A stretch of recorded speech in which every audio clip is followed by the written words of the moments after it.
You don't really understand how all the components fit together when you make an actual news broadcast until you sit in that control room and you see all the reporters on their little live screens on their remotes, and then you see all of the graphics being taken and all of the VOSOTs and the SOTs being taken. So it just shows how at the beginning of the day you essentially start with nothing, and at the very end they compile all these different components and then make it into an entire live show. She spent 13 hours here in jail before family bonded her out. Now she's facing charges for evading arrest. I also realized that a lot of the topics that I'll be covering in real life you don't really cover in school. For example, like death, we don't really cover those kinds of stories in school. So being able to learn how to talk to family members whose loved ones had just died, that's a very nuanced skill.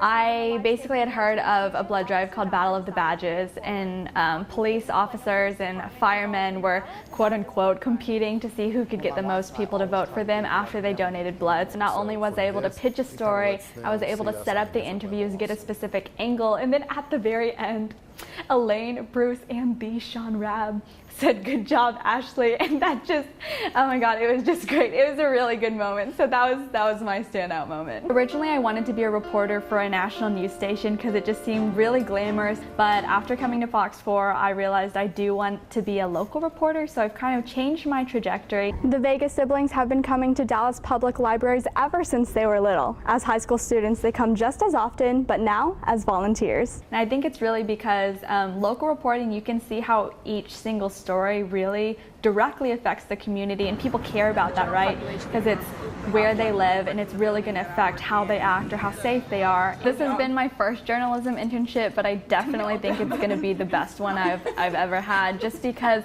they're so hands-on. They let you do anything you want to. You can shadow reporters, you can shadow producers, and I'm just thankful for everything that I've learned here.